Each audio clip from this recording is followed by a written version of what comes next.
Halo guys, lanjut lagi kita Battle to the Heaven. Medusa sekali lagi menampilkan wajah dingin di depan wajah menggoda Xiaoyan, membuat ia hanya bisa menggelengkan kepalanya dengan tak berdaya. Ayo pergi, kita akan ke gerbang Pan terlebih dahulu, kata Xiaoyan yang mengangkat kakinya dan memimpin jalan, dan Medusa seperti bayangan saat dia mengikutinya. Kembalinya Xiaoyan ke gerbang Pan secara alami menyebabkan gerbang Pan segera mendidih. Tak terhitung orang berkerumun dari segala arah. Tujuan mereka adalah untuk memberikan penghormatan penuh kepada pemimpin misterius yang hampir tidak bisa mereka lihat. Reputasi Xiaoyan saat ini di Akademi Dalam sudah mencapai tingkat tertentu. Tidak ada siswa dari angkatan sebelumnya yang bisa mencapai level seperti itu. Wu Hao, Hujia, Linian, dan Xiaoyu dan lainnya sekali lagi berkumpul di ruang rapat gerbang Pan karena kembalinya Xiaoyan. Kamu menciptakan keributan besar saat kembali. Saat ini ada sejumlah saudara yang tidak diketahui dari gerbang Pan yang menunggu di luar untuk bertemu denganmu, kata Xiaoyu, menggelengkan kepalanya ketika dia melihat Xiaoyan yang duduk di kursi pemimpin. Xiaoyan tersenyum. Dia tidak berharap bahwa dia benar-benar akan menyebabkan keributan besar dengan hanya menunjukkan dirinya sendiri. Kamu telah menghilang selama beberapa bulan ini. Apa yang ingin kamu lakukan sekarang setelah kembali? Kata Linian membuat gerakan besar saat dia duduk di kursinya dan memutar matanya ke arah Xiaoyan. Xiaoyan nampak diam. Dia segera berbicara dengan lambat. Semua orang, kali ini aku telah kembali untuk memberitahu kalian semua bahwa aku mungkin akan meninggalkan Akademi Jianan dan kembali ke Jiama dalam 2 bulan ini, kata Xiaoyan. Suasana gembira di ruangan segera menjadi sunyi setelah Xiaoyan berbicara. Semua orang saling memandang. Mereka juga tahu tentang masa lalu Xiaoyan dan tahu apa yang ingin dia lakukan ketika mereka mendengar bahwa ia akan kembali ke Jiama. Karena itu tidak ada yang membuka mulut mereka untuk menahannya. Hujia akhirnya menjadi yang pertama berbicara setelah terdiam untuk waktu yang lama. Begitu cepat, kata Hujia. Xiaoyan tertawa getir saat dia menghadapi semua orang yang tiba-tiba menjadi jauh lebih tenang. Dia menghela napas. Itu benar, aku sudah menyiapkan segalanya. Klan Xiao masih menungguku untuk kembali, aku tidak bisa menunda lagi, kata Xiaoyan. Semua orang nampak diam. Sesaat kemudian, banyak suara yang muncul seolah-olah mereka telah mencapai kesepakatan sebelumnya. Kami akan pergi denganmu. Xiaoyan tertegun. Dia memandang semua orang yang saling memandang dan merasakan hatinya menjadi hangat. Dia tersenyum. Aku juga berharap begitu, namun terlalu beresiko kembali ke Jiama kali ini. Kekuatan Mystic Cloud tidak lebih lemah. Apa yang akan terjadi pada gerbang Pan jika kalian semua pergi? Ini adalah darah dan keringat kita, kata Xiaoyan. Wu Hao dan Hujia segera menjadi putus asa ketika mereka mendengar itu. Aku telah setuju denganmu saat itu kan? Kata Linian merentangkan tangannya dan tersenyum pada Xiaoyan. Tidak ada lagi gunanya bagiku untuk tetap berada di Akademi Dalam sekarang, kata Linian. Xiaoyan juga ragu-ragu sejenak ketika dia melihat wajah tersenyum Linian. Dia menganggukkan kepalanya. Dengan kekuatanmu tidak banyak gunanya bagimu untuk tetap berada di gerbang Pan. Tidak apa-apa jika kamu mau mengikutiku, kata Xiaoyan. Wajah Linian tidak bisa menahan ketika dia mendengar kata Xiaoyan. Apa yang dia maksud dengan tidak ada gunanya baginya untuk tetap berada di gerbang Pan? Apakah kata-katanya tidak terlalu merusak? Pikir Linian. Bagaimana denganku? Bahkan orang itu bisa pergi, jangan bilang aku tidak bisa. Suara lembut yang jelas tiba-tiba terdengar. Xiaoyan menatap gadis kecil berpakaian putih yang berdiri dengan tangan di pinggangnya. Dia tidak bisa membantu, tetapi ragu sejenak. Meskipun kekuatan Xian memang lebih kuat dari Linian, mereka tidak akan pergi ke Jiama untuk bersenang. Ada cukup banyak bahaya di dalamnya. Dia tidak terlalu bersedia untuk gadis kecil ini untuk diseret ke dalamnya. Apa kamu berpikir untuk tidak membantuku memperbaiki pil transformasi tubuh? Kamu pembohong. Apa kamu mau dipukul? Kata Xian segera mengangkat alis kecilnya ketika dia melihat Xiaoyan ragu. Dia mengepalkan tangan kecilnya dan menatap Xiaoyan dengan marah. Dia menjadi jengkel karena tetap tinggal di Akademi Dalam selama bertahun-tahun. Secara alami dia perlu menangkap kesempatan ini untuk pergi dan menjelajah ke dunia luar. Yang paling penting dia tidak perlu makan ramuan obat yang mengerikan dengan mengikuti di samping Xiaoyan.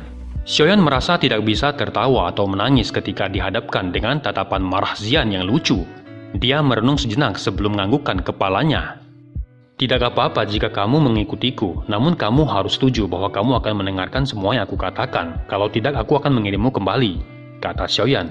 Meskipun gadis kecil itu naif, tidak perlu meragukan kekuatannya. Kemungkinan kekuatannya yang menakutkan telah meningkat pesat setelah tidak bertemu selama 2 tahun. Kekuatan aneh semacam itu mungkin sesuatu yang akan menyebabkan bahkan Do Hwang menderita jika mereka bertabrakan. Aku tidak takut padamu. Ekspresi sombong muncul di wajah Xian ketika dia mendengar jawaban Xiaoyan. Xiaoyan hanya tersenyum mendengar kata Xian. Ia sekali lagi mengalihkan pandangannya ke Hujia dan Wu Hao di samping dan merenung sejenak sebelum perlahan berbicara. Aku pikir kalian berdua seharusnya sudah mendengar kabar bahwa aku telah membentuk sebuah faksi bernama Gerbang Xiao di dalam wilayah Sudut Hitam. Gerbang Pan mungkin memiliki potensi, tetapi ada kekurangan alaminya. Karena itu kamu berdua dapat memperkenalkan siswa-siswa yang telah lulus pada Gerbang Xiao di masa depan tanpa paksaan, kata Xiaoyan. Xiaoyan selalu melihat potensi Gerbang Pan dengan serius. Sebagian besar siswa yang bisa memasuki Akademi Dalam adalah orang-orang yang memiliki bakat besar. Jika mereka dirawat dengan benar, mereka pasti akan mendapatkan prestasi di masa depan. Ini akan menjadi kekuatan potensial yang sangat besar jika dia mampu mengumpulkan mereka. Bergabung dengan Gerbang Xiao, apakah itu pantas? Karena Gerbang Xiao ada di wilayah Sudut Hitam, itu dapat dianggap sebagai faksi dari wilayah Sudut Hitam. Kamu juga harus menyadari bahwa tempat itu memiliki kesan yang tabu yang dalam di antara para siswa Akademi Jianan, kata Hujia dengan ekspresi sedikit berubah. Aku secara alami menyadari hal itu. Jika Gerbang Xiao dapat berkembang di masa depan dan cukup banyak anggotanya adalah siswa yang lulus dari Akademi Dalam, bukankah itu bagus? Selain itu, Gerbang Xiao bahkan mungkin dapat bertindak sebagai perantara untuk mengatur hubungan antara Akademi Jianan dan wilayah Sudut Hitam, kata Xiaoyan. Ekspresi Wu Hao dan Hujia sedikit berubah saat mereka berpikir dalam-dalam. Mereka secara alami tahu karena Gerbang Xiao menjadi faksi dari wilayah Sudut Hitam. Maka berbagai aturan dalam Gerbang Xiao jelas sangat ketat. Kemampuan keseluruhan faksi semacam itu secara alami akan jauh melebihi Gerbang Pan. Meskipun begitu, hal tersebut tidak terlalu buruk jika mereka saat ini dapat membuat rencana untuk masa depan ketika mereka harus meninggalkan Akademi Jianan. Jika kamu berdua khawatir, kalian dapat sementara mengelola Gerbang Xiao yang tidak memiliki seseorang untuk mengelolanya selama aku pergi. Dengan begitu, kamu berdua akan lebih dapat memahami dampak dari semua ini, kata Xiaoyan tersenyum saat dia menyarankan. Wu Hao dan kekuatanku terlalu lemah, dan kami kemungkinan tidak akan banyak membantu jika kami mengikutimu ke Jiama. Karena itu kami akan tinggal di belakang untuk mengelola Gerbang Pan, dan mencoba memahami Gerbang Xiao. Kami akan datang dan membantumu ketika kami melakukan terobosan ke kelas doang, kata Hujia. Xiaoyan tersenyum dan mengangguk. Dia juga perlahan menghela napas lega di dalam hatinya. Yang paling penting adalah Gerbang Pan telah diselesaikan dengan benar. Selanjutnya adalah menunggu Xiaoli untuk mengumpulkan semua orang kuat. Di sebuah pegunungan yang dalam, nampak Xiaoyan sedang berlatih segel pemecah gunung. Puncak gunung nampak berguncang dan batu-batu besar berulang kali berguling turun dari atas menekan beberapa pohon besar di bawah sampai semuanya hancur. Banyak garis retakan tebal yang mulai menyebar dengan cepat ketika batu-batu besar bergulingan ke bawah. Apakah itu segel pemecah gunung? Memang layak menjadi teknik Dodi kelas tinggi, kata Yolo yang tiba-tiba muncul dan berdiri di langit di samping Xiaoyan. Dia mengamati puncak gunung yang hampir hancur di bawahnya dengan terkejut dan bertanya sambil tersenyum. Benar, apa guru sudah mendengar tentang teknik Do ini? Itu adalah teknik segel dewa. Bagaimana mungkin aku belum pernah mendengar nama yang begitu hebat? Segel itu bukan sesuatu yang bisa dipraktekkan oleh siapapun dalam klan pacarmu itu. Alasan dia bisa mendapatkannya kemungkinan besar karena statusnya yang luar biasa. Namun benar-benar tak terduga bahwa dia memberimu teknik Do yang langka itu. Jika seseorang mencapai penguasaan penuh dari teknik Do itu, tidak akan berlebihan untuk mengatakan bahwa seseorang dapat menghancurkan gunung-gunung dan merebus lautan, kata Yolau tertawa. Sayangnya hanya ada 2 segel dalam gulungan yang diberikan Suner padaku, kata Xiaoyan dengan canggung. Dasar bocah serakah, cukup puas saja mampu memberikan kamu 2 segel dari teknik segel dewa kemungkinan sudah batasnya, kata Yolau. Xiaoyan tertawa dengan canggung mendengar itu. Hanya melatih segel pemecah gunung akan membutuhkan setidaknya kekuatan doang. Bahkan jika Suner benar-benar memberinya semua teknik segel dewa, kemungkinan dia hanya mampu melihatnya dan tidak dapat mempelajarinya, dan itu adalah siksaan yang bahkan lebih besar. Ketika bertarung dengan Yunsan, akan sangat sulit untuk membunuhnya kecuali kamu memiliki teknik yang kuat, kata Yolau. Apa guru memiliki cara lain? Kata Xiaoyan terkejut dan buru-buru bertanya. Pelajari teknik segel dewa yang kedua, kata Yolau tertawa. Xiaoyan segera menjadi putus asa ketika mendengar itu dan berkata dengan tak berdaya, aku bahkan belum sepenuhnya menguasai segel yang pertama, bagaimana aku bisa menguasai segel yang kedua? Selain itu, sesuai dengan apa yang dikatakan Sun Er, untuk segel kedua aku harus mencapai kelas Do Hwang sebelum dapat mempelajarinya, kata Xiaoyan. Kalau begitu, hanya ada kemungkinan yang terakhir, kata Yolau tersenyum. Dia melambaikan tangannya dan nyala api putih pekat muncul di tangannya. Gabungkan 3 jenis api surgawi menjadi api teratai, kata Yolau tertawa saat ia melihat Xiaoyan yang tenggelam dalam pikirannya. Ekspresi wajah Xiaoyan berubah dengan cepat ketika mendengar itu. Penggabungan 3 jenis api surgawi mungkin tampaknya hanya menambahkan 1 jenis api surgawi di atasnya. Namun kesulitan menciptakannya sangatlah mendalam. Jika kamu dapat menggabungkan 3 jenis api surgawi menjadi api lotus, tidak akan ada lagi peristiwa tak terduga yang terjadi ketika kamu membunuh Yunsan, kata Yolau. Kamu tidak perlu cemas, gabungkan jika kamu bisa. Jika kamu tidak bisa, lupakan saja, biarkan aku yang akan turun tangan pada saat itu dan membunuh Yunsan, kata Yolau.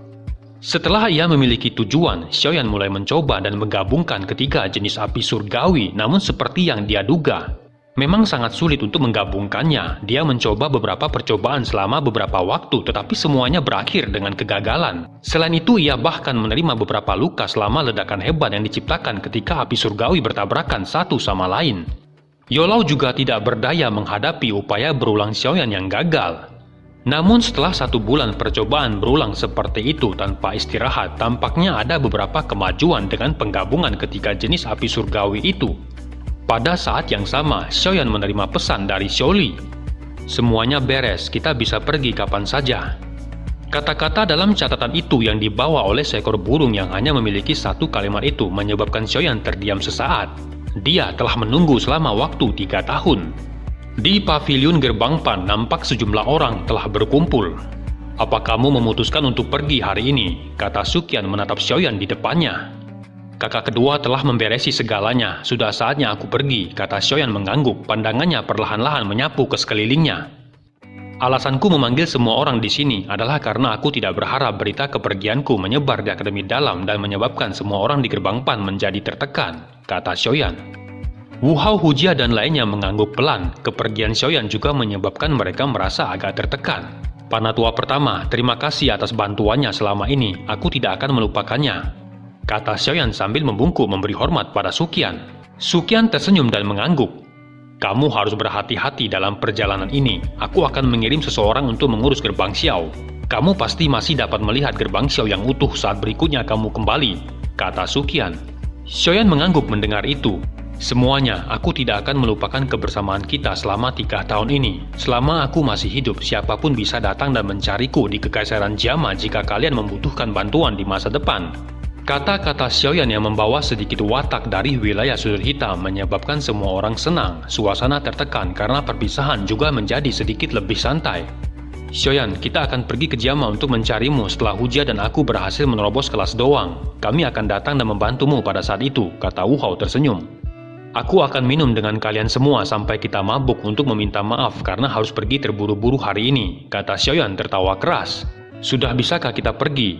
Suara dingin yang mengalir dari puncak pohon membuat semua orang mengangkat kepala mereka dan menjadi tertegun ketika melihat wajah Medusa yang dingin namun memikat. Xiaoyan tersenyum dan tidak terus menunda. Setelah mendengar desakan Medusa, dia menangkupkan tangannya ke semua orang. Semuanya berhati-hatilah, kami akan mengucapkan selamat tinggal di sini, kata Xiaoyan dan menoleh pada Lin Yan, Liu Qing, Lin Xuya dan Xian di samping. Ayo pergi, kata Xiaoyan. Lin Yan dan lainnya mengangguk ketika mereka mendengar suara Xiaoyan. Mereka segera menangkupkan tangan ke arah semua orang dan sayap Douqi secara perlahan muncul di punggung mereka sebelum akhirnya mengepak dan melesat ke langit. Semua orang menyaksikan sosok manusia secara bertahap menghilang dari pandangan dan akhirnya menarik tatapan mereka sesaat kemudian. Mereka menghela napas karena tahu bahaya yang dihadapi Xiaoyan ketika dia kembali ke Jama dan berhadapan dengan Mystic Cloud. Panatua pertama, apa Xiaoyan akan berhasil kali ini? Kata Hujia. Semua orang melemparkan pandangan mereka ke arah Suqian yang berdiri dengan tangan di belakangnya. Sulit untuk dikatakan, meskipun Xiaoyan memiliki bakat pelatihan yang luar biasa, namun landasannya masih lemah. Dia mungkin telah mengumpulkan cukup banyak orang, tetapi masih belum diketahui siapa yang akan dikalahkan, kata Suqian menghela napas. Ekspresi Wu Hao dan lainnya menjadi agak suram ketika mereka mendengar itu. Baiklah, kalian semua tidak perlu khawatir, kita semua akhirnya akan tahu apa dia berhasil atau gagal. Jika Xiaoyan benar-benar menghancurkan Mystic Cloud, kemungkinan namanya akan menyebar ke seluruh bagian barat benua, kata Suqian tertawa. Dia segera membalikan tubuhnya dan perlahan berjalan ke tempat Akademi Dalam berada. Di belakangnya, Wu Hao, Hujia dan lainnya saling bertukar pandang. sebelum mengikuti dengan ekspresi tertekan. Bocah kecil, kali ini kamu berhasil atau gagal. Kamu harus mengandalkan diri sendiri untuk semuanya. Mudah-mudahan kabar baik darimu akan datang dan menyebar dalam waktu singkat, kata Sukian dalam hatinya saat melihat ke arah di mana Xiaoyan menghilang sekali lagi. Di puncak gunung yang tidak jauh dari kota Feng di dalam wilayah sudut hitam, nampak sekelompok sosok manusia bergerak. Pemimpin kedua, pasukan dari gerbang Xiao telah dikumpulkan. Kita memiliki total 8 doang. Sebagian besar sisanya adalah doling yang telah kami pilih secara ketat. Bukan saja mereka tidak takut mati, tetapi kebanyakan dari mereka berada di puncak kelas doling, kata seorang pria berotot berbicara dengan suara yang dalam kepada Xiaoli yang berdiri di tepi puncak gunung. Xiaoli perlahan menoleh ketika dia mendengar itu. Kamu telah melakukannya cukup baik, kata Xiaoli. Apakah ada berita dari Sekte Langit Hitam, Gerbang Luosan, dan Sekte Singa? Mengapa mereka belum datang? Kata Xiaoli dengan ekspresi sedikit berubah. Yao besar baru saja akan menjawab ketika tawa seorang wanita terdengar di langit. Saudara Xiao benar-benar cemas. Kami membutuhkan setidaknya beberapa bulan untuk perjalanan ini. Jika kami tidak melakukan persiapan yang tepat, bukankah rumah kami yang lama akan disita orang lain? Kata sosok wanita itu. Gelombang besar angin deras dengan cepat tiba setelah tawa wanita itu terdengar. Segera lebih dari 10 binatang besar terbang dari langit yang jauh dan berhenti di puncak gunung. 3 aura yang sangat kuat akhirnya bergegas turun dengan mengepakkan sayap loci. Setelah banyak sosok hitam bergegas, akhirnya mereka melayang di langit. Tatapan mereka menyapu barisan di belakang Xiaoli dan kejutan melintas di mata mereka. Adik Xiao benar-benar memiliki kemampuan. Sungguh tak disangka bahwa Anda benar-benar dapat mengumpulkan begitu banyak orang hanya dalam waktu 1 bulan, kata Tiwu. Xiaoli tersenyum dan berbicara dengan sikap yang agak tidak peduli. Dengan status ketua Xiao sebagai alkemis tingkat 6, seharusnya tidak mengejutkan kalau dia memiliki kemampuan mengumpulkan seperti itu, kata Xiaoli. Mata Tiwu dan 2 lainnya berkedip ketika mereka mendengar itu. Mereka segera tersenyum dan setuju. Adik Xiao benar, jika ketua Xiao bersedia mengumumkan identitasnya sebagai alkemis tingkat 6, lupakan beberapa doang, kemungkinan bahkan dohuang akan berkerumun, kata Tiwu. Xiaoli tersenyum mendengar itu dan berbicara dengan suara pelan. Boleh aku tahu kekuatan apa yang kalian bawa? Kata Xiaoli. Tiwu dan lainnya saling bertukar pandang setelah mendengar kata Xiaoli. Mereka segera tertawa dan berkata, kita masing-masing membawa 2 doang. Sisanya aku pikir mereka pasti tidak akan lebih lemah dari murid-murid Mystic Cloud. Hanya 6 doang. Tampaknya ini tidak cocok dengan status kalian bertiga di wilayah sudut hitam, kata Xiaoli. Adik Xiao harus memikirkan kita. Wilayah sudut hitam tidak dapat disamakan dengan tempat lain. Jika kami membawa terlalu banyak orang dari faksi kami, kemungkinan tempat kami akan dibersihkan oleh orang lain ketika kami kembali, kata wanita cantik Sumi tak berdaya. Xiaoli sedikit tertegun dan hanya bisa mengangguk. Kata-kata itu memang benar, karena itu tidak banyak yang bisa dia katakan. Beruntung mereka bertiga semuanya di kelas dohuang dan bisa dianggap sebagai bantuan terbesar. Adik Xiao, orang-orang kami sudah tiba. Bolehkah saya tahu mengapa kepala Xiao belum muncul? Kata Yinggu tua tertawa dan tiba-tiba bertanya ketika pandangannya menyapu ke segala arah. Sumei dan Tiwu juga melemparkan pandangan mereka ke arah Xiaoli setelah mendengar kata Yinggu. Kali ini mereka akan melawan faksi besar seperti Mystic Cloud. Jika Xiaoyan tidak ada, mereka tidak akan memiliki keberanian. Saya sudah memberitahu ketua Xiao, saya pikir... Xiaoli tersenyum. Namun sebelum dia menyelesaikan kalimatnya, suara tawa tiba-tiba bergema di langit sebelum akhirnya melintasi puncak gunung. Gelombang suara angin deras segera menyusul tidak lama setelah tawa itu terdengar. Segera beberapa sosok manusia muncul di langit dalam beberapa kedipan. Mereka melintas dan muncul di puncak gunung. Xiaoyan yang baru saja muncul mengangkat kepalanya dan menatap ke arah Tiwu dan lainnya dan tertawa. Maaf telah membuat semua orang menunggu, kata Xiaoyan.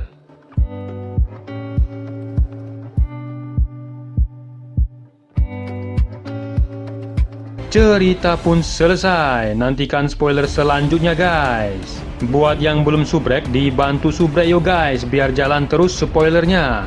Buat yang udah subrek, mudahan dilancarkan rezekinya. See you and ciao.